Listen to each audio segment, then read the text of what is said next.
No dia 30 de junho de 2002, o Brasil perdia um de seus principais expoentes do espiritismo, o médium Francisco Cândido Xavier, popularmente conhecido como Chico Xavier.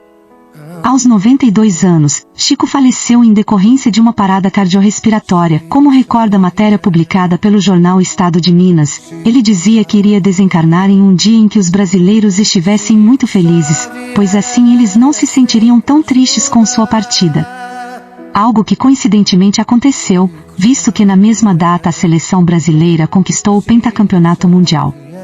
Chico Xavier nasceu em 2 de abril de 1910, em Pedro Leopoldo, Minas Gerais. Foi um dos mais renomados médiuns e figuras espirituais do Brasil. Desde jovem, Chico manifestou habilidades mediúnicas, o que o levou a uma vida dedicada ao espiritismo.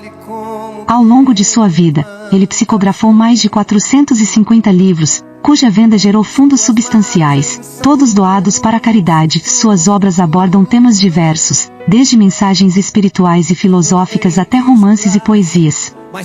Chico Xavier era conhecido por sua humildade e dedicação ao próximo, frequentemente afirmando que os textos que psicografava eram de autoria dos espíritos, e não dele próprio. Ele desempenhou um papel significativo na popularização do espiritismo no Brasil e foi uma figura central no desenvolvimento da Federação Espírita Brasileira. Chico Xavier faleceu em 30 de junho de 2002, deixando um legado de amor, caridade e paz espiritual que continua a inspirar milhões de pessoas ao redor do mundo. Vamos às perguntas de hoje. Então vamos às perguntas desse maravilhoso domingo. Começamos pela 218. O espírito encarnado conserva algum traço das percepções que teve e dos conhecimentos que adquiriu nas existências anteriores? Resta-lhe uma vaga lembrança, que lhe dá o que chamamos ideias inatas. Pergunta 218. A teoria das ideias inatas não é quimérica? Não, pois os conhecimentos adquiridos em cada existência não se perdem, e o espírito, liberto da matéria, sempre se recorda.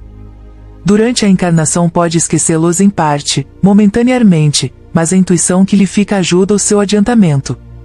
Sem isso, ele sempre teria de recomeçar. A cada nova existência, o espírito toma como ponto de partida aquele em que se achava na precedente. Pergunta 218. Deve então haver uma grande conexão entre duas existências sucessivas? Nem sempre tão grande como podias pensar, porque as posições são quase sempre muito diferentes, e no intervalo de ambas o espírito pôde progredir. Agora a pergunta 219. Qual é a origem das faculdades extraordinárias dos indivíduos que, sem estudo prévio, parecem ter a intuição de certos conhecimentos, como as línguas, o cálculo, etc.? Lembrança do passado, progresso anterior da alma, mas do qual ela mesma não tem consciência. De onde queres que elas venham? Os corpos mudam, mas o espírito não muda, embora troque a vestimenta. Vamos a 220. Com a mudança dos corpos, podem perder-se certas faculdades intelectuais, deixando-se de ter, por exemplo, o gosto pelas artes? Sim, desde que se tenha desonrado essa faculdade, empregando-a mal. Uma faculdade pode, também, ficar adormecida durante uma existência, porque o espírito quer exercer outra, que não se relacione com ela. Nesse caso, permanece em estado latente, para reaparecer mais tarde. Questão 221.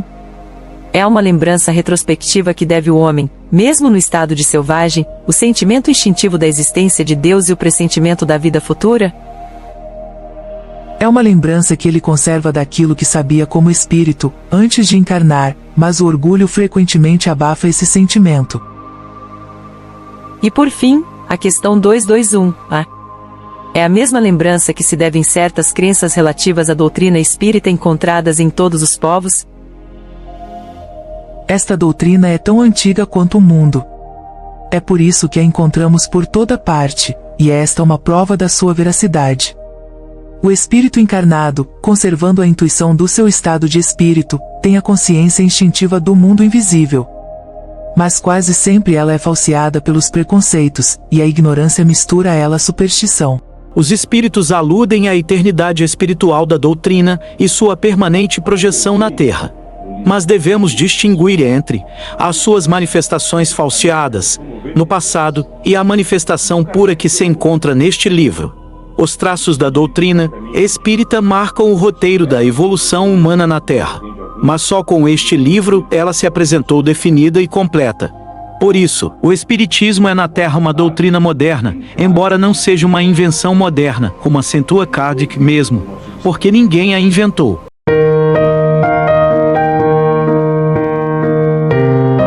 Na mais recente história, foi ele um exemplo vivo de como alcançar a glória quando o amor é o motivo, saindo da pura oratória para algo construtivo. A sua luz foi sua fé, foi pobre por vocação. Nunca pôs a marcha ré, nem entrou na contramão. O amigo Chico Xavier dizia-se a todos um irmão.